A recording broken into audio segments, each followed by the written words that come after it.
थोड़ी देर में नामांकन दाखिल करेंगी प्रियंका गांधी। वायनाड पहुंच चुकी हैं। संसदीय क्षेत्र वायनाड से आज प्रियंका गांधी नामांकन दाखिल करेंगी। और उससे पहले हम आपको तस्वीरें दिखा रहे थे। रोड शो हुआ प्रियंका गांधी का, जिसमें राहुल गांधी भी मौजूद रहे। सुनते हैं राहुल कह क्या रहे हैं। सोनिया गांधी जी,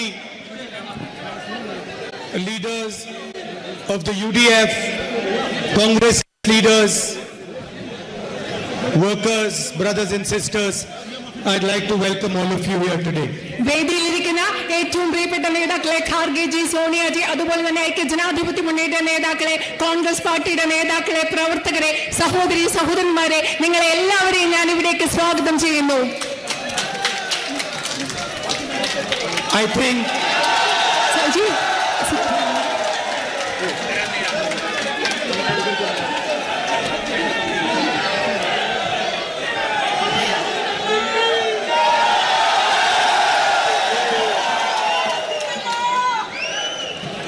I think all of you understand very well the relationship that I have shared with the people of Wayanad. ഞാൻ വിചാരിക്കുന്നു നിങ്ങൾക്ക് ഓരോരുത്തർക്കും വ്യക്തമായി മനസ്സിലാക്കാൻ സാധിക്കും വയനാട്ടിലെ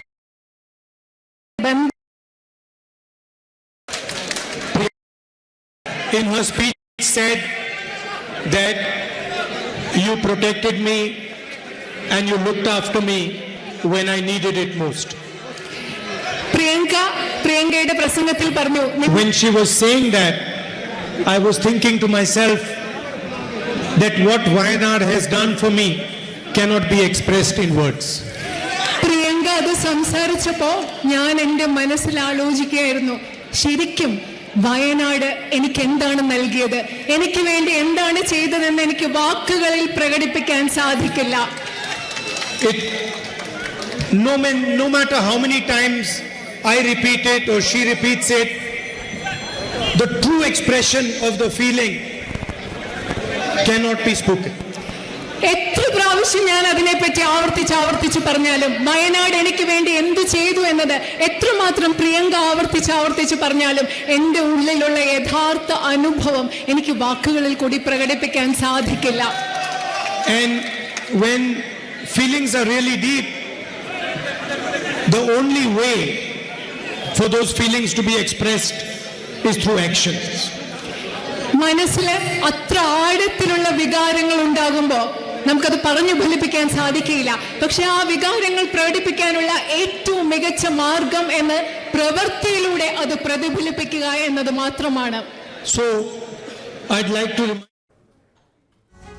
अजीत पवार गुट की पहली लिस्ट जारी हो गई है। पहली लिस्ट में कुल 38 उम्मीदवारों के नाम शामिल हैं।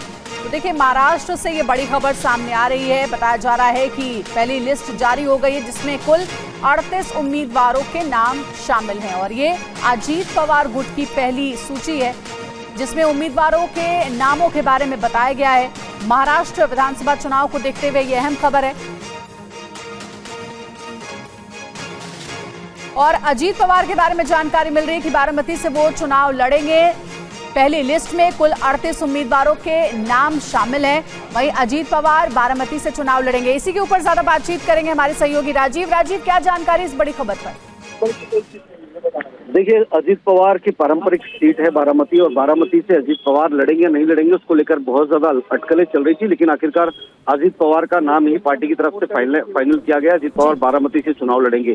दूसरी एक महत्वपूर्ण चीज देखिए कि छगन भुजबल जो कि नासिक के येवला सीट से चुनाव लड़ते आ रहे हैं, और जिस तरह से पिछले एक साल में हम देखें कि मराठा आंदोलन जब से शुरू हुआ तब से छगन भुजबल जो है लगातार बयानबाजी कर रहे थे। इस वजह से कहा जा रहा था कि मराठा वोट नासिक में उनके लिए मुश्किल पहुंचा जा सकता है, लेकिन उसके बावजूद पार्टी ने इनके ऊपर विश्वास जताया है। तीसरी महत्वपूर्ण बात यह है कि जितेंद्र आव्हाड जो कि शरद पवार गुट के एनसीपी के विधायक है मुमरा कलवा से, उनके सामने एनसीपी अजीत गुट ने नजीब मुल्ला को उतारा है। नजीब मुल्ला जो है वो चूंकि माइनॉरिटी से आते हैं, और जितेंद्र आव्हाड की जो सीट है वो माइनॉरिटी बेस्ड सीट है, वहां पर ज्यादातर माइनॉरिटी के वोटर हैं, कम से कम 40 से 50% से ज्यादा। ऐसे में जितेंद्र आव्हाड के लिए इस वक्त सबसे बड़ी चुनौती होगी। कि किस तरह से अपनी सीट बचा पाए। हालांकि पिछली बार एनसीपी संयुक्त रूप से लड़ी थी तो आवाड़ उम्मीदवार थे और शिवसेना ने एक मराठी फिल्म अभिनेत्री को उतारा था, तभी भी जितेंद्र आवाड़ के लिए मुश्किलें पैदा हुई थी। ऐसे में अगर एक माइनॉरिटी नेता को वहां से उम्मीदवार एनसीपी अजीत गुट ने उम्मीदवार बनाया है तो जितेंद्र आवाड़ के लिए मुश्किल होगी। अजीत पवार की जो सीट है वहां पर उनके बेटे पार्थ पवार को लेकर लंबे समय तक चर्चा चल रही थी, लेकिन पार्टी की तरफ से अजीत पवार को ही उम्मीदवार बनाया गया। कुल कह सकते हैं कि ज्यादातर जो सीटें हैं अभी तक जो चूंकि जस्ट चंद मिनट पहले ये अभी रिलीज हुई है, ऐसे में ज्यादातर जो नाम है वो वही पुराने उम्मीदवार हैं जो सिटिंग विधायक थे, चाहे दिलीप वलसे पाटिल हो, उनको भी उनकी परंपरागत सीट से दिया गया है। मंत्री भी हैं, धनंजय मुंडे भी मंत्री हैं, उनको भी उनकी धनंजय मुंडे को भी अपनी सीट से जो है टिकट दिया गया है। तो तमाम जो नाम है वो उसी हिसाब से, जिस तरह से कहा जा रहा था कि जो सिटिंग विधायक है उनके टिकट नहीं काटे गए हैं। हालांकि अभी पूरी लिस्ट जो है वो खंगालनी पड़ेगी, क्या इक्का दुक्का ऐसे नाम है जो नए चेहरे हो सकते हैं। हालांकि अभी इस पूरे मामले में जो है इस पूरे मामले में अभी भी जानकारी जुटाई जा रही है। एक महत्वपूर्ण बात यह है कि मुंबई की सीटों को लेकर नवाब मलिक या उनकी बेटी सना शेख का नाम नहीं शामिल किया गया। ये कहा जा रहा था कि सना शेख जो है वो अणुशक्ति नगर से उम्मीदवार हो सकती है, क्योंकि एनसीपी अजीत गुट ने कल ही एक प्रेस नोट भी जारी किया था जिसमें कहा था कि वो नॉमिनेशन भरेंगी, लेकिन बाद में इस नॉमिनेशन के ऐलान को वापस लिया गया। और 24 घंटे के बाद में जब लिस्ट जारी की गई है तो उसमें सना शेख जो कि नवाब मलिक की बेटी है उनका नाम नहीं है, नवाब मलिक का भी नाम नहीं है, की बेटी का नाम शामिल नहीं है। अजीत पवार गुट की तरफ से पहली लिस्ट जारी हो गई है और इस लिस्ट में जिन नामों का जिक्र है उनके बारे में बता रहे हैं हमारे सहयोगी राजीव सिंह। कहा यह जा रहा था कि अजीत पवार ग्रुप की लिस्ट में जिस तरह से कुछ नामों पर ऐतराज जताया गया था भारतीय जनता पार्टी की तरफ से भी। राजीव, एक बात ये बताइए, मुंब्रा सीट का आपने जिक्र किया जहां से जितेंद्र आवाड़ को कड़ी टक्कर देने के लिए उम्मीदवार उतारा गया है अजीत पवार गुट की तरफ से, लेकिन मुंबई की और सीटें क्या हासिल नहीं हुई हैं अजीत पवार गुट को? और सीटों पर क्या जानकारी सामने आ रही है? देखिए, मुंबई में एनसीपी बहुत ज्यादा मजबूत नहीं रही। यहाँ पर अगर संयुक्त एनसीपी की बात करें तो 2-4 सीटें ही एनसीपी लड़ती आ रही है। ऐसे में 2 से 4 सीटें एनसीपी अजीत गुट को मिलने की संभावना जताई जा रही है, जिसमें से एक कुर्ला की सीट थी, जिसमें एक अणुशक्ति नगर की सीट थी और मानकुद गोवंडी वाली सीट है। अच्छा। लेकिन आधिकारिक तौर पर अभी तक इन सीटों का ऐलान नहीं किया गया है, क्योंकि सीट शेयरिंग को लेकर कोई आधिकारिक जानकारी दी नहीं गई। लेकिन पार्टियों के अंदर अपनी एक म्यूचुअल अंडरस्टैंडिंग है कि जो सिटिंग विधायक है कम से कम उनके टिकट रिलीज किए जाए, या जहां पर सहमति बन गई है उनके नाम अनाउंस किया जाए, उनकी लिस्ट जारी की जाए। लेकिन सबसे बड़ी बात है कि चूंकि अणुशक्ति नगर से सिटिंग विधायक है नवाब मलिक, और उसके बावजूद उनके नाम का ऐलान नहीं किया गया। अब जिस तरह से जब दूसरी कह सकते हैं कि दूसरा सत्र चल रहा था महाराष्ट्र का, उसमें सदन चल ही रहा था, उसी समय में देवेंद्र फडणवीस ने एक पत्र लिखकर नवाब मलिक को बैठने को लेकर आपत्ति जताई थी, किस तरह से वो सदन के अंदर जाकर जो है सत्ता पक्ष के साथ में बैठे हैं। और इसके बाद से ही नवाब मलिक को लेकर एनसीपी कहीं ना कहीं पशुपेश में जरूर रही है। लेकिन इसके बाद ये खबर आई थी कि सना शेख को चुनावी मैदान में उतारा जाएगा। ठीक है, शुक्रिया। लेकिन सना शेख का नाम भी नहीं है, यानी नवाब मलिक की बेटी, जिनके बारे में चर्चा हो रही थी कि नवाब मलिक को नहीं तो नवाब मलिक की बेटी को उतारा जा सकता है, लेकिन उनका नाम भी नहीं है। देवेंद्र फडणवीस ने नवाब मलिक के नाम पर ऐतराज किया था, यानी बीजेपी ने सीधे तौर पर नवाब मलिक को लेकर वीटो कर दिया है। फिलहाल इस लिस्ट को देखकर यही नजर आ रहा है। और देखिए, इससे जुड़ी एक और बड़ी खबर आपको बताएं। महाराष्ट्र विधानसभा चुनाव में महाविकास अघाड़ी की अगर बात करें तो आज शाम सीट बंटवारे का औपचारिक तौर पर ऐलान हो सकता है। देखिए आप खबर। महाराष्ट्र में महाविकास अघाड़ी के सहयोगी दलों के बीच सीट शेयरिंग का फॉर्मूला लगभग तय हो चुका है। सूत्रों के मुताबिक कांग्रेस को 110 से 115 सीट, एनसीपी 75 से 80 और उद्धव गुट को 90 से 95 सीट मिल सकती है। हालांकि इसका औपचारिक ऐलान अभी नहीं हुआ। शिवसेना उद्धव गुट के नेता संजय राउत ने कहा कि आज शाम 4 बजे तक इसकी घोषणा कर दी जाएगी। महाविकास अघाड़ी की जो लिस्ट है वो इसलिए डेट होगी कि हम सत्ता बनाने जा रहे हैं, हम सत्ता पर कब्जा करने जा रहे हैं। बाकी लोग तो अपोजिशन में बैठने वाले हैं खिचड़ी पकाकर। हम सत्ता में बैठेंगे तो हमें बहुत सोच समझकर हमारा उम्मीदवारों का और चुनाव क्षेत्र का चयन करना पड़ रहा है। आज 4 बजे तक हमारी पूरी लिस्ट जारी हो जाएगी। काम कल रात को लगभग पूरा हो गया है और हमारे में कोई मतभेद नहीं है, कोई भेद नहीं है, कोई मनभेद नहीं है। सब कुछ ठीक ठाक हो रहा है। महाराष्ट्र चुनाव में शिवसेना शिंदे गुट ने 45 सीटों पर उम्मीदवारों का ऐलान किया है। शिवसेना शिंदे गुट का कहना है कि बाला साहब की विचारधारा को बढ़ाने वाले नेताओं को उम्मीदवार बनाया गया है। देखिए पूरी खबर। बीजेपी के बाद अब शिवसेना शिंदे गुट ने 45 उम्मीदवारों की सूची को जारी कर दिया है। मुख्यमंत्री एकनाथ शिंदे ठाणे के कोपरी 5 पाखाड़ी से चुनाव लड़ेंगे। वहीं बुल्ढाना से संजय गायकवाड़ को टिकट दिया गया है। पार्टी ने रत्नागिरी से उदय सामंत, दुर्यापुर से आनंद राव और दापोली से योगेश रामदास कदम को मौका दिया है। पार्टी ने सिल्लोड से अब्दुल सत्तार को उम्मीदवार बनाया है। पार्टी ने आधा दर्जन से ज्यादा कैबिनेट मंत्रियों को टिकट दिया है। एकनाथ शिंदे ने उन सभी नेताओं को टिकट दिया है जिन्होंने उद्धव ठाकरे के अलग होने के बाद साथ दिया था।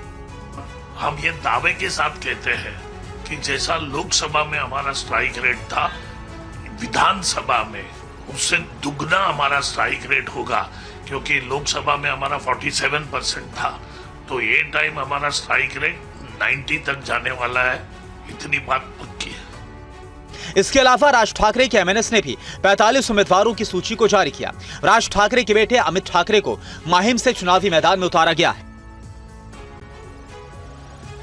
और यूपी उपचुनाव के लिए समाजवादी पार्टी ने कांग्रेस को तीसरी सीट ऑफर की है। हालांकि महाराष्ट्र में अपनी हिस्सेदारी को लेकर समाजवादी पार्टी ने संदेश साफ कर दिया है।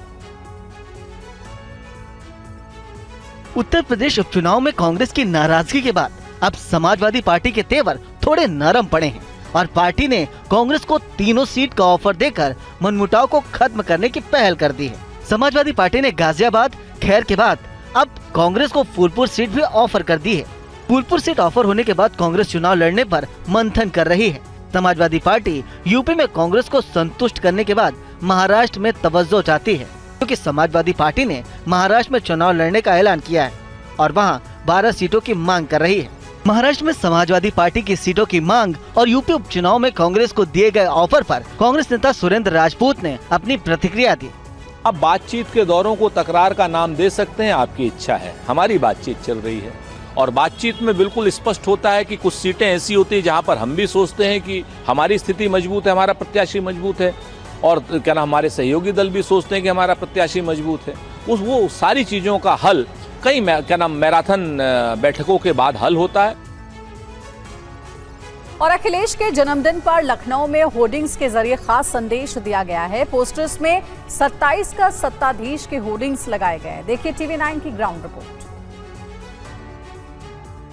उत्तर प्रदेश में विधानसभा उपचुनाव की तारीखों के ऐलान के साथ ही अब 2027 में होने वाले विधानसभा चुनाव को लेकर भी ताल ठोकनी शुरू कर दिया गया है और इसी संबंध में समाजवादी पार्टी के मुख्यालय के बाहर एक बड़ा सा पोस्टर लगाया गया है जिसमें अखिलेश यादव की फोटो है और इस फोटो में अखिलेश यादव को 2027 का सत्ताधीश बताया गया है और ये फोटो फिलहाल चर्चा में है। सबसे पहले आप देखिए 24 में बरसा जनता का आशीष, दीवारों पर लिखा है कौन होगा 27 का सत्ताधीश। मतलब 2024 के लोकसभा चुनाव में जिस तरह का जनादेश उत्तर प्रदेश में जनता ने दिया है, 35 के आसपास सीटें समाजवादी पार्टी ने जीती हैं, उसके बाद से ये बताया जा रहा है कि अब समाजवादी पार्टी का रास्ता 2027 के विधानसभा चुनाव को लेकर साफ हो गया है। ये पोस्टर जयराम पांडे जो कि मेहदावल विधानसभा से आते हैं और इस बार टिकट मांग रहे हैं, उनकी तरफ से लगाया गया। अखिलेश यादव की तस्वीर देखिए, बड़ी सी तस्वीर है और इस तस्वीर में अखिलेश यादव को 27 का सत्ताधीश मतलब 2027 के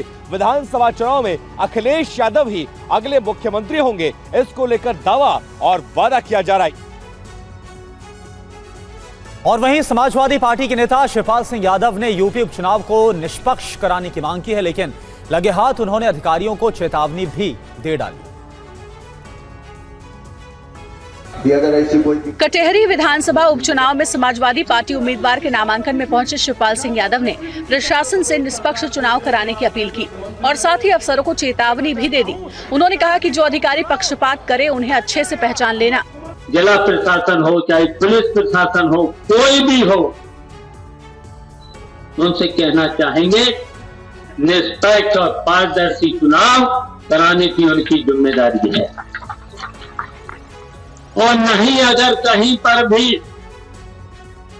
निष्पक्ष और बेईमानी की अगर कोई भी अधिकारी बात करे तो हम आप सब लोगों से कहेंगे एक डायरी बना लेना और उसमें लाल स्याही से उनका नाम लिख लेना।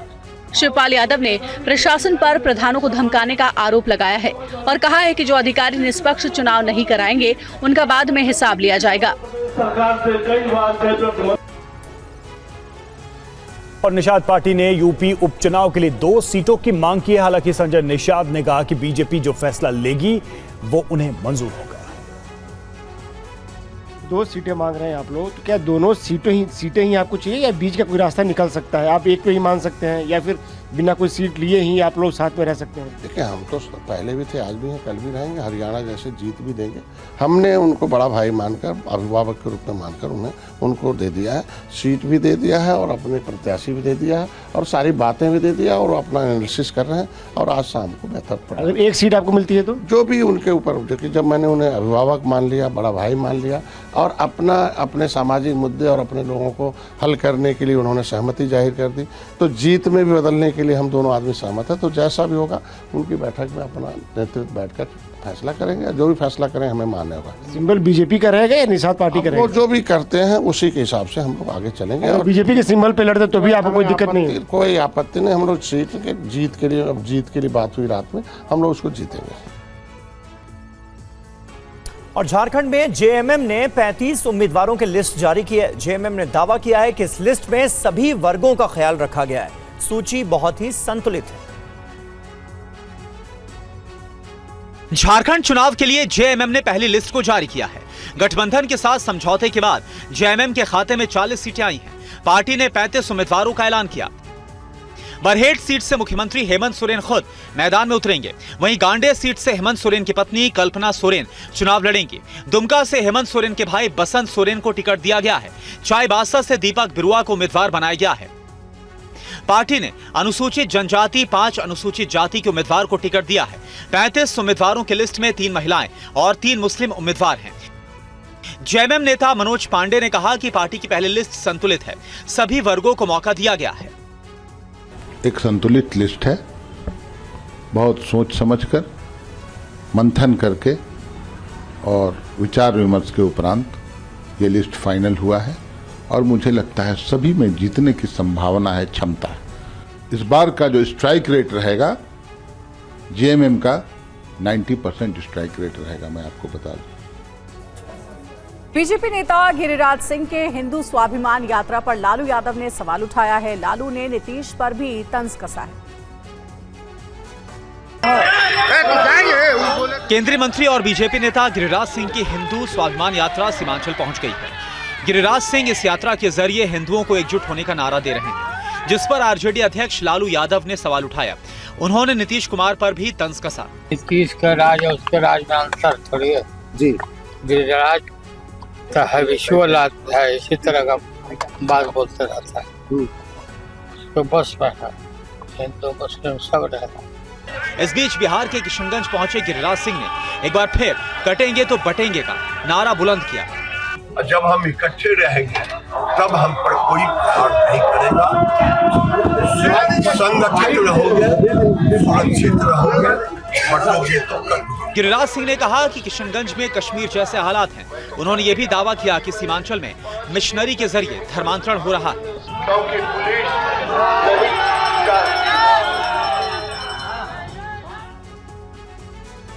और चलिए सीधे आपको लेकर चलते हैं ब्रिक्स शिखर सम्मेलन। प्रधानमंत्री नरेंद्र मोदी पहुंच गए हैं। ये देखिए तस्वीर आपको हम दिखा रहे हैं। रूस में जो कजान में इस वक्त 16वां ब्रिक्स शिखर सम्मेलन चल रहा है, वहां की तस्वीर इस वक्त आपके सामने है। और इसमें हिस्सा लेने के लिए प्रधानमंत्री की तस्वीर आपके सामने, जो कि पहुंचे हुए हैं 16वां ब्रिक्स शिखर सम्मेलन। प्रधानमंत्री की तस्वीर आप देख पा रहे हैं, जो कि इस सम्मेलन में हिस्सा लेने के लिए पहुंच गए हैं। कजान एक्सपो सेंटर की यह तस्वीर है, जहां पर ब्रिक्स शिखर सम्मेलन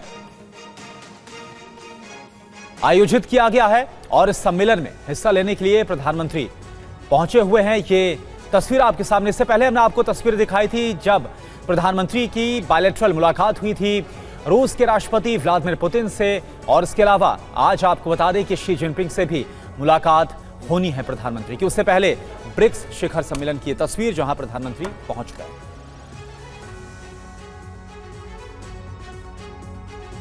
और कजान में आज ब्रिक्स समिट का दूसरा दिन है। आज पीएम मोदी और जिनपिंग के बीच द्विपक्षीय बातचीत होगी। देखिए पूरी खबर। 5 साल बाद पीएम मोदी और राष्ट्रपति जिनपिंग के बीच आधिकारिक बातचीत होगी। एलएसी पर समझौते के बाद दोनों राष्ट्राध्यक्षों के बीच ये मुलाकात काफी महत्वपूर्ण है। विदेश सचिव विक्रम मिस्त्री ने भी इस मुलाकात की जानकारी को शेयर किया। I can confirm that there will be a bilateral meeting held between Prime Minister Modi and President Xi Jinping tomorrow, 23rd of October, on the sidelines of the BRICS summit. The exact time and other logistics are being worked out, but the meeting will take place tomorrow. Kazan में होने वाली PM Modi और राष्ट्रपति Jinping की इस मुलाकात पर inside story भी जान लीजिए। 25 जुलाई को वियंतियाने में एस जयशंकर और चीनी विदेश मंत्री के बीच बात हुई थी। एलएसी समेत सभी द्विपक्षीय संबंधों को सुधारने पर चर्चा की गई थी।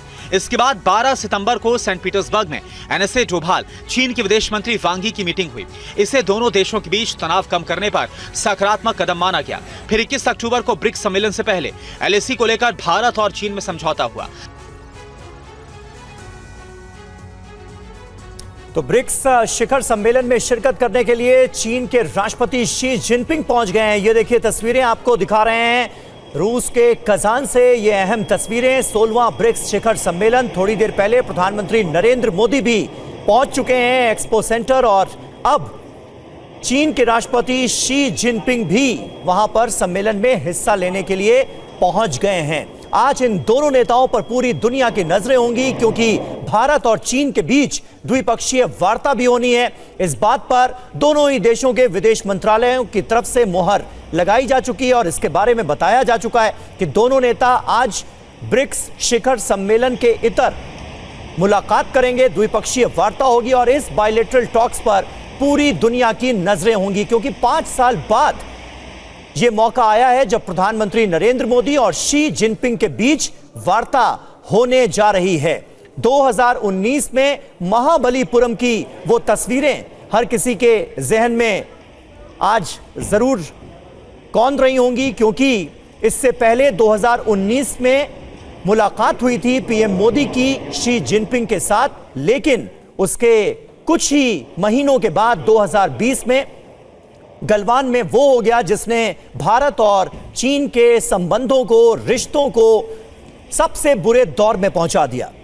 और 2020 में गलवान कांड के बाद यह पहला मौका होगा जब प्रधानमंत्री मोदी शी जिनपिंग से मिलेंगे। ये दो तस्वीरें इस वक्त आपके सामने हैं। प्रधानमंत्री नरेंद्र मोदी एक तरफ और दूसरी तरफ शी जिनपिंग।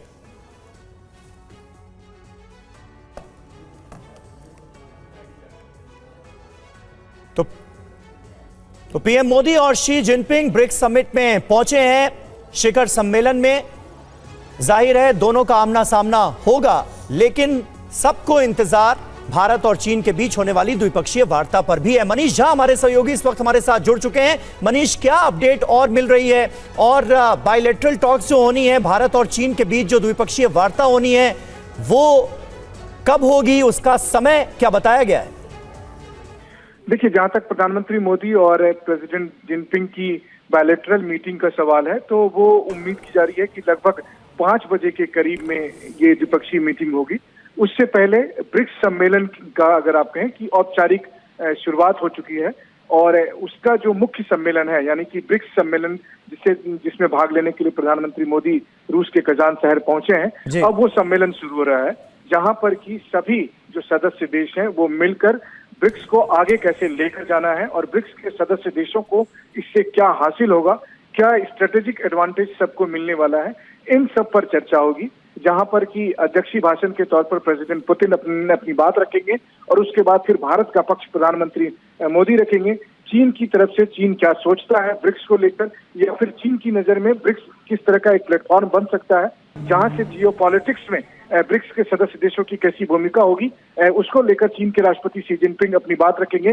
तो उस मुख्य बैठक या कहें कि उस मंच पर अब सब नेता इकट्ठा हो चुके हैं जिस मीटिंग को लेकर लगातार ये बात कही जा रही है कि क्या ये G7 का काउंटर है या G20 का विकल्प हो सकता है, या फिर आज की तारीख में देखें आप जब 40 से अधिक देश इस ब्रिक्स संगठन का हिस्सा बनना चाहते हैं, तो वो ब्रिक्स आखिरकार क्यों इतना महत्वपूर्ण है, उस ब्रिक्स के एजेंडे क्या है, उस ब्रिक्स से हासिल क्या होगा सदस्य देशों को भी और बाकी दुनिया को भी, इन सब पर महामंथन करने के लिए सभी नेता जो है, सदस्य देशों के नेता इस वक्त कजान के उस हॉल में पहुंच चुके हैं जहां पर ब्रिक्स का सम्मेलन होगा। और लगातार वो तस्वीरें हम दिखा रहे हैं जब प्रधानमंत्री मोदी और चीन के राष्ट्रपति शी जिनपिंग उस हॉल की तरफ बढ़ते हुए हैं जहां पर वो सम्मेलन के लिए जा रहे हैं और जहां पर ये बैठक शुरू होने वाली है। जी, बहुत शुक्रिया मनीष आपका। आगे भी आपसे जानकारी लेते रहेंगे। ब्रिक्स शिखर सम्मेलन में हिस्सा लेने के लिए प्रधानमंत्री नरेंद्र मोदी और चीन के राष्ट्रपति शी जिनपिंग भी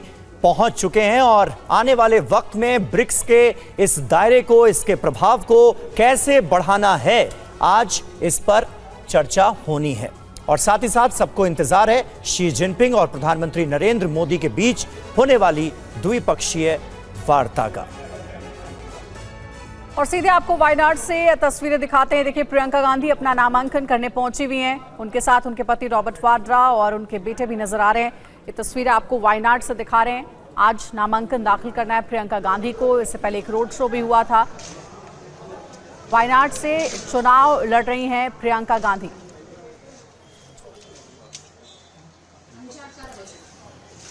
तो ये एक्सक्लूसिव तस्वीर आप देख रहे हैं TV9 भारतवर्ष पर। प्रियंका गांधी नामांकन करने के लिए पहुंची हैं। वायनाड से ये तस्वीर आपको दिखा रहे हैं। तो देखिए, तस्वीर आपके सामने है। आज नॉमिनेशन और अब नामांकन करने के लिए प्रियंका गांधी, जो कि कांग्रेस महासचिव है, वो वायनाड लोकसभा सीट पर जो चुनाव हो रहा है इसके लिए नामांकन करने पहुंचे। और देखिए, प्रियंका गांधी के साथ उनके पति और उनके बेटे भी नजर आ रहे हैं।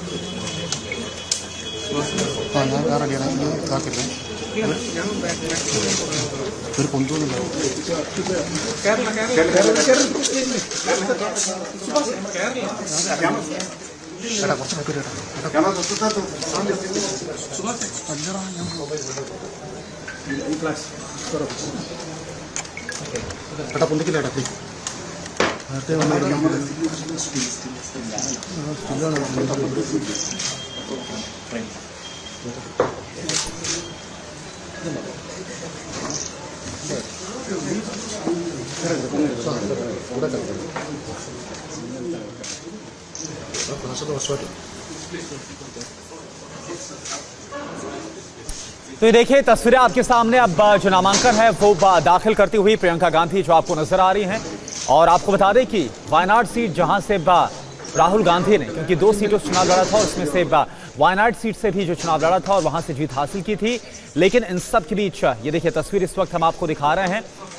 वायनाड सीट जिसको छोड़ने का फैसला किया राहुल गांधी ने, अब यहां से उनकी बहन यानी प्रियंका गांधी, कांग्रेस महासचिव, चुनाव लड़ रही है और नामांकन दाखिल करने की जो प्रक्रिया है वो इस वक्त आपको हम दिखा रहे। कुमार विक्रांत इस वक्त हमारे साथ जुड़े हो पूरी जानकारी के साथ। क्या जानकारी है कुमार आपके पास, क्योंकि तस्वीरें हम देख पा रहे हैं कि जो नॉमिनेशन है वो फाइल किया जा रहा है। कलेक्टर के रूम में मौजूद हूँ, पति रॉबर्ट वाड्रा और बेटे रेहान के साथ जो पहला सेट है वो दाखिल कर चुके हैं कलेक्टर के सामने। सोनिया गांधी और राहुल गांधी यहाँ पहुंच चुके हैं। जो पहला सेट दाखिल हो जाएगा, जो कि 5 लोग यहाँ रह सकते हैं, इसलिए पहले जो पहला सेट है वो दाखिल होने के बाद रॉबर्ट और रेहान बाहर चले जाएंगे और मल्लिकार्जुन खड़गे, पार्टी अध्यक्ष, सोनिया गांधी और राहुल गांधी फिर दूसरे सेट का नामांकन प्रियंका गांधी का दाखिल करवाएंगे। जी बिल्कुल, तस्वीरें हम देख पा रहे हैं कुमार। और ये जो पूरा जो नामांकन की प्रक्रिया है लगभग कितनी देर तक चलेगी, कोई जानकारी इस बारे में? देखिए, ये 15 से 20 मिनट का कार्यक्रम है जिसमें जो जितने सेट प्रियंका दाखिल करना चाहिए पहला सेट उन्होंने दाखिल कर दिया है। रॉबर्ट वाड्रा और रेहान वाड्रा उनके साथ मौजूद हैं। सोनिया गांधी, राहुल गांधी यहाँ पहुंच चुके हैं। मल्लिकार्जुन खड़गे का इंतजार हो रहा है क्योंकि कलेक्टर की तरफ से कहा गया है कि 5 लोग ही एक बार साथ रह सकते हैं। तो पहला सेट दाखिल होने के बाद रॉबर्ट और रेहान बाहर चले जाएंगे और सोनिया गांधी, राहुल गांधी और मल्लिकार्जुन खड़गे प्रियंका के साथ रहेंगे। तब दूसरा सेट दाखिल किया जाएगा। TV9 भारतवर्ष संवाददाता कुमार विक्रांत को आप सुन रहे हैं। दरअसल कलेक्टर दफ्तर के अंदर जहां पर इस वक्त प्रियंका गांधी, रॉबर्ट वाड्रा और रेहान मौजूद हैं, वहीं पर हमारे सहयोगी कुमार विक्रांत भी मौजूद हैं, इसीलिए काफी धीरे धीरे वो बात कर रहे हैं। लेकिन जानकारी वो ये दे रहे हैं कि पहला सेट जो है वो अभी दाखिल किया जा रहा है प्रियंका गांधी की तरफ से, और कलेक्टर दफ्तर की तरफ से जो ताकीद की गई है उसके मुताबिक 5 लोग ही एक बार में यहां रह सकते हैं। लिहाजा रॉबर्ट वाड्रा और प्रियंका गांधी के बेटे रेहान अभी आपको तस्वीरों में नजर आ रहे हैं, और उसके बाद जब दूसरा सेट दाखिल किया जाएगा तो सोनिया गांधी, कांग्रेस अध्यक्ष मल्लिकार्जुन खड़गे और राहुल गांधी मौजूद होंगे प्रियंका गांधी के साथ। इस वक्त क्या हो रहा है कुमार, जरा बताएं। अंदर आ गया, बोला है madam.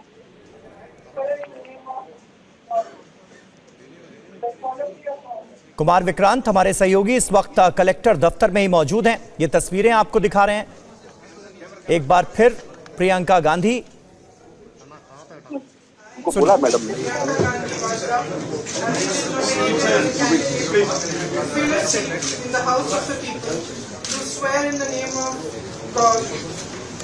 That I solemnly affirm that I will bear true faith and allegiance to the Constitution of India as by law established, and I will uphold the sovereignty and integrity of India.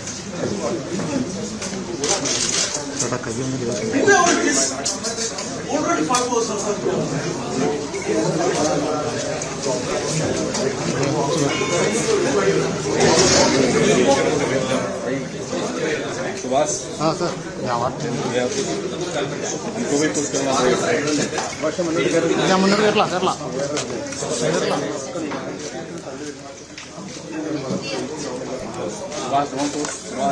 देखिए तस्वीरें आपको दिखा रहे हैं। प्रियंका गांधी अपना नामांकन दाखिल करने के लिए कलेक्टर दफ्तर पहुंची हैं और वहां सोनिया गांधी भी नजर आ रही हैं। और जैसा हमारे सहयोगी कुमार विक्रांत बता रहे थे कि अभी फिलहाल प्रियंका गांधी, उनके पति रॉबर्ट वाड्रा, उनके बेटे रेहान हैं। उसके बाद रॉबर्ट वाड्रा और रेहान यहां से चले जाएंगे, लेकिन प्रियंका गांधी के साथ सोनिया गांधी, मल्लिकार्जुन खड़गे, राहुल गांधी मौजूद रहेंगे। ये तस्वीर आप देख सकते हैं, नामांकन दाखिल करने के लिए प्रियंका गांधी पहुंची हैं। इससे पहले एक बड़ा रोड शो भी किया गया था वायनाड में प्रियंका की ओर से, और अब राजनीतिक पारी की शुरुआत चुनाव लड़ने के साथ प्रियंका गांधी की हो रही है वायनाड से। तो देखिए ये तस्वीर आपको हम दिखा रहे हैं, और जैसा कि हमारे संवाददाता कुमार विक्रांत भी बता रहे थे कि इस नॉमिनेशन की प्रक्रिया के अलग अलग सेट्स हैं जिनको इस नॉमिनेशन की प्रक्रिया में दाखिल किया जाता है, और जो इजाज़त यहाँ पर मिली है वो इस दौरान जब इन अलग अलग सेट को वहाँ पर दाखिल किया जाएगा उस दौरान 5 से ज़्यादा लोगों की इजाज़त नहीं है। ऐसे में अभी फिलहाल आपको तस्वीर में जो नजर आ रहे हैं वो प्रियंका गांधी हैं, उनके पति हैं रॉबर्ट वाड्रा, उनके बेटे हैं रेहान, और साथ साथ अब देखिए सोनिया गांधी भी इस वक्त आपको नजर आ रही हैं। अब बताया जा रहा है कि इसके बाद मल्लिकार्जुन खड़गे भी मौजूद रहेंगे, और साथ साथ आप देखिए मीडिया की वहां पर भारी मौजूदगी भी आप देख पा रहे हैं। और ये जो पूरी प्रक्रिया है इसका पालन करते हुए प्रियंका गांधी, जो कि वायनाड सीट से लोकसभा का उपचुनाव, जो कि उनके भाई राहुल गांधी ने वायनाड सीट को छोड़ने का फैसला किया था, क्योंकि जिस तरह से रायबरेली और वायनाड 2 जगह से चुनाव लड़ा गया था और दोनों जगह से जीत को हासिल किया गया था, इसके बाद वायनाड सीट को छोड़ने का फैसला किया गया।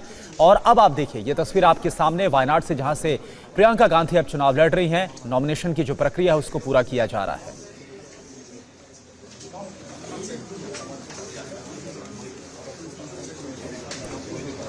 तो लगभग 15 से 20 मिनट का वक्त और लगेगा, जैसा कि हमारे संवाददाता बता रहे थे, नॉमिनेशन को पूरा होने में। इसके पहले प्रियंका गांधी ने एक रोड शो किया, करीब 2 से 2.5 किलोमीटर तक का ये रोड शो था, अपने समर्थकों कार्यकर्ताओं के बीच उनका उत्साह बढ़ाते हुए। और उसके बाद नॉमिनेशन का ये कार्यक्रम, वायनाड सीट पर प्रियंका गांधी चुनाव लड़ेंगी, नॉमिनेशन हो रहा है, इसके बाद प्रचार भी होगा। लेकिन सबसे जो अहम बात है वो ये कि लगभग 25 साल के अपने राजनीतिक करियर में पहली बार वो लोकसभा का चुनाव लड़ रही हैं, वो भी दक्षिण भारत से, उस सीट से जहां राहुल गांधी पहले जीते और उसके बाद वो सीट छोड़ी, तब प्रियंका गांधी वहां से चुनाव लड़ रही हैं। हालांकि उत्तर भारत में वो इतने दिनों तक सक्रिय रहीं, उत्तर प्रदेश से लेकर हिमाचल प्रदेश और दूसरे राज्यों के चुनाव में उनकी सक्रियता देखी गई।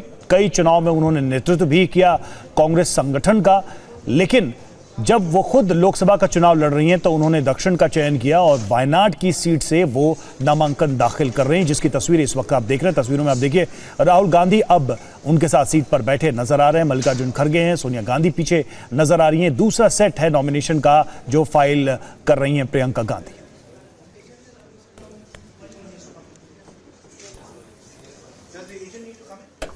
तो ये दो तस्वीरें इस वक्त आप देख पा रहे हैं, कलेक्टर दफ्तर की लाइव तस्वीरें हम आपको दिखा रहे हैं, जहां पर प्रियंका नामांकन दाखिल कर रही हैं। वहीं दूसरी तरफ थोड़ी देर पहले जो रोड शो हुआ जिसमें राहुल गांधी के साथ प्रियंका गांधी नजर आई, वो तस्वीरें भी हमने आपको दिखाई। तस्वीरों में सोनिया गांधी नजर आ रही हैं। साथ ही साथ जानकारी ये भी है कि मल्लिकार्जुन खड़गे कांग्रेस पार्टी के अध्यक्ष थोड़ी देर में, ये देखिए अब तस्वीरों में नजर आ रहे हैं, मल्लिकार्जुन खड़गे भी प्रियंका गांधी के साथ मौजूद हैं। और थोड़ी देर पहले जब प्रियंका और राहुल ने रोड शो के बाद एक जनसभा को संबोधित किया तो राहुल गांधी ने इस बात का जिक्र किया। ये देखिए राहुल गांधी भी इस वक्त प्रियंका गांधी के दूसरी तरफ नजर आ रहे हैं। रायबरेली से सांसद 2024 में लोकसभा चुनावों में 2 सीटों से राहुल गांधी चुनाव लड़े थे, रायबरेली और वायनाड। बाद में क्योंकि दोनों ही जगहों से वो चुनाव जीते, वायनाड सीट उन्होंने छोड़ दी। रायबरेली के वो सांसद हैं और वायनाड सीट छोड़ने के बाद कांग्रेस पार्टी की तरफ से यह फैसला किया गया कि प्रियंका गांधी को यहां से चुनाव लड़ाया जाएगा। राहुल गांधी और प्रियंका गांधी ने आज एक रोड शो किया, उसके बाद एक जनसभा की और राहुल गांधी ने इस जनसभा में इस बात का जिक्र किया कि वायनाड के लोगों से जो उनका कनेक्शन है वो शानदार रहा है और वायनाड के लोगों ने राहुल गांधी का साथ तब दिया जब उन्हें इसकी सबसे ज्यादा जरूरत थी। इस बात का जिक्र किया राहुल गांधी ने। और ये 2 तस्वीरें इस वक्त आपके सामने हैं। पहली तस्वीर में आप देख रहे हैं रॉबर्ट वाड्रा, उनके पति, और प्रियंका गांधी के बेटे रेहान तस्वीरों में नजर आ रहे हैं। जब पहला सेट दाखिल किया जा रहा था प्रियंका गांधी की तरफ से, उस वक्त दोनों उनके साथ मौजूद थे और बाद में हमने देखा सोनिया गांधी भी पीछे वाली कतार में आकर बैठती हैं और इस दौरान वो प्रियंका गांधी से कुछ बात करती हुई भी नजर आती हैं। दूसरी तस्वीर में आप देख रहे हैं कांग्रेस अध्यक्ष मल्लिकार्जुन खड़गे प्रियंका गांधी के दाहिनी तरफ मौजूद हैं और बाईं तरफ रायबरेली से कांग्रेस सांसद और प्रियंका गांधी के भाई राहुल गांधी को हम देख रहे हैं। पीछे वाली कतार में सोनिया गांधी मौजूद हैं। 2 सेट्स का नामांकन जो दाखिल किया जाता है, पहले सेट के दाखिले के दौरान रॉबर्ट वाड्रा, रेहान और सोनिया गांधी मौजूद रहे और दूसरे सेट को जब दाखिल किया जा रहा है, नामांकन भरा जा रहा है, तो उस वक्त मल्लिकार्जुन खड़गे, राहुल गांधी और सोनिया गांधी उनके साथ हैं और पीछे की कतार में केसी वेणुगोपाल को भी हम देख सकते हैं जो कि बैठे हुए हैं मल्लिकार्जुन खड़गे के ठीक पीछे। तो वायनाड से ये तस्वीरें कलेक्टर दफ्तर में इस वक्त हमारे सहयोगी कुमार विक्रांत भी मौजूद हैं और उनके कैमरा के जरिए हम ये तस्वीरें आप तक पहुंचा रहे हैं। दरअसल प्रियंका गांधी के लिए निश्चित तौर पर यह बड़ा मौका है। इतने सालों तक राजनीति में सक्रिय रहने के बाद यह पहला मौका है जब प्रियंका गांधी चुनाव लड़ रही हैं। कुमार विक्रांत हमारे साथ, हमारे सहयोगी मौजूद हैं कलेक्टर दफ्तर से ही। कुमार, अभी क्या हो रहा है एग्जैक्टली, जरा बताएं। देखिए, प्रियंका गांधी जब पहले नामांकन दाखिल करने गई तो उनके साथ उनके पति रॉबर्ट वाड्रा, उनके बेटे रेहान वाड्रा मौजूद थे, जिसके बाद प्रियंका गांधी ने खुद ही कलेक्टर साहिबा से कहा कि मुझे और भी सेट दाखिल करने हैं और क्योंकि रास्ते में कांग्रेस अध्यक्ष मल्लिकार्जुन खड़गे, लोकसभा में विपक्ष के नेता राहुल गांधी और मेरी मां राज्यसभा सांसद सोनिया गांधी रास्ते में अटक गए हैं, तो कलेक्टर ने कहा कि एक बार में 5 लोग अंदर आ सकते हैं। तो प्रियंका गांधी ने खुद ही अपनी तरफ से कहा कि ठीक है, जब मैं पहला सेट दाखिल कर लूंगी उसके बाद रॉबर्ट और रेहान ये बाहर चले जाएंगे और उसके बाद जो दूसरा सेट दाखिल किया जा रहा है उसमें प्रियंका गांधी के साथ कांग्रेस अध्यक्ष मल्लिकार्जुन खड़गे, सोनिया गांधी, राहुल गांधी और 5वें सदस्य कांग्रेस के संगठन महासचिव केसी वेणुगोपाल मौजूद हैं और नामांकन का अगला सेट दाखिल किया जा रहा है। जी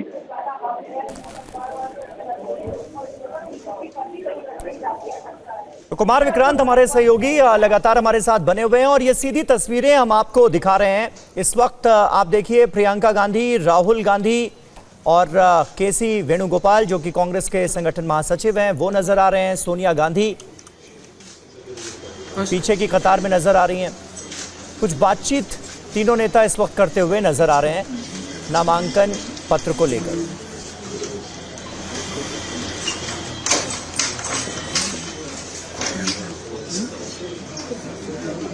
तो ये तस्वीर आपको दिखा रहे हैं वायनाड में कलेक्टर दफ्तर से, जहां प्रियंका गांधी वायनाड से अपना नामांकन दाखिल करने के लिए पहुंची हैं। उनके साथ राहुल गांधी, सोनिया गांधी, मल्लिकार्जुन खड़गे मौजूद हैं।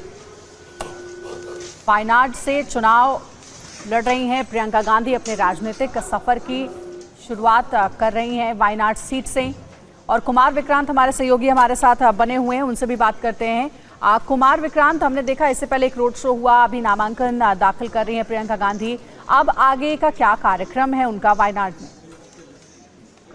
जी देखिए, फिलहाल जो कार्यक्रम बताया जा रहा है कि नामांकन दाखिल करने के बाद राहुल गांधी, प्रियंका गांधी और कांग्रेस के जो संगठन महासचिव हैं केसी वेणुगोपाल, वो एक छोटा सा गेट टुगेदर है। कांग्रेस के वो कार्यकर्ता और नेता जो वायनाड में कांग्रेस के लिए, प्रियंका गांधी के लिए कमान संभालेंगे, उनके साथ एक टी ब्रेक का कार्यक्रम है।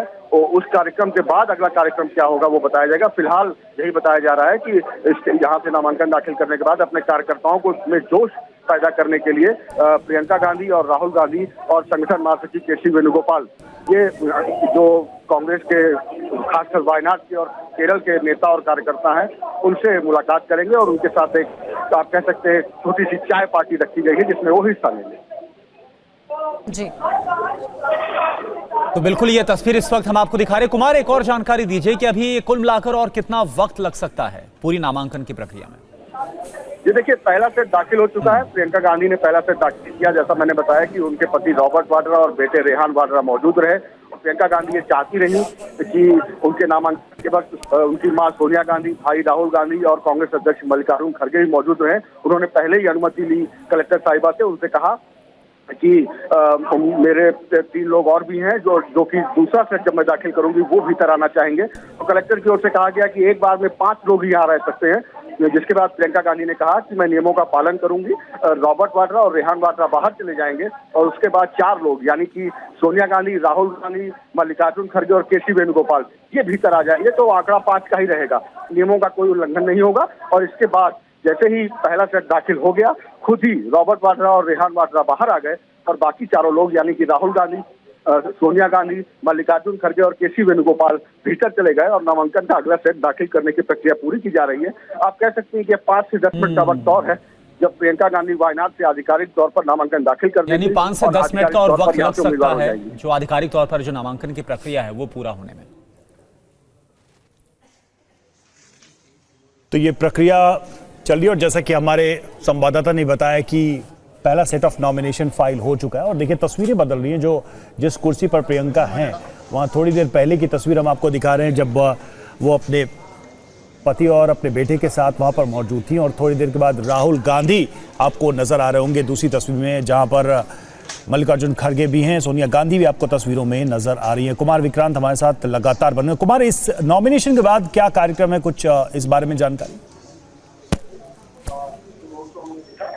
नामांकन दाखिल करने के बाद राहुल गांधी और प्रियंका गांधी जो कांग्रेस के कार्यकर्ता हैं और जो नेता हैं केरल के, खासकर वायनाड के जो कार्यकर्ता हैं, उनमें ऊर्जा का संचार करने के लिए उनके बीच में एक छोटी टी पार्टी रखी गई है जिसमें कि शामिल होंगे। कुछ कहा यह भी जा रहा है कि लंच की व्यवस्था की गई है, लेकिन चूंकि ये कार्यक्रम 1 से 1.5 घंटे का हो सकता है इसलिए लंच के बाद टी भी रखा गया है। यानी कि एक तरीके से प्रियंका गांधी को जो बार बार कांग्रेस के कार्यकर्ता कह रहे हैं कि राहुल गांधी से भी ज्यादा नहीं, इसलिए कुमार ये सवाल इसलिए पूछ रहा था क्योंकि बीजेपी की जो कैंडिडेट है उन्होंने कहा कि ये नॉमिनेशन करने के बाद तो वापस चली जाएंगी। तो कहने का मतलब है क्या यहाँ रुकना है लंबे समय तक या फिर वापसी है दिल्ली की और उसके बाद फिर वापसी, इस बारे में कोई जानकारी? देखिए, संभावना यही है कि प्रियंका गांधी आज नॉमिनेशन करके वापस चली जाए। हालांकि अंतिम फैसला जब राहुल गांधी, प्रियंका गांधी, सोनिया गांधी के परिवार इकट्ठा होगा उसके बाद अगली रणनीति क्या करनी है, क्या एक दिन के लिए रुकना है या जाना है, ये तय होगा। लेकिन फिलहाल आप ये कह सकते हैं बीजेपी की ओर से आप जिस व्यक्ति से बात कर रहे हैं।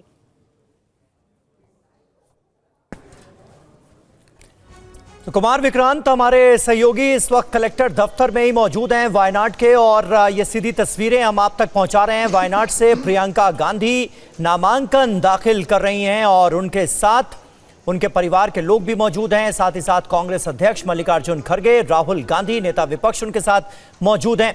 और ये मौका निश्चित तौर पर बहुत बड़ा है प्रियंका गांधी के लिए, क्योंकि चुनावी राजनीति में प्रियंका गांधी की एंट्री हो रही है, वो भी तब जबकि तकरीबन 3 दशक से वो राजनीति में है।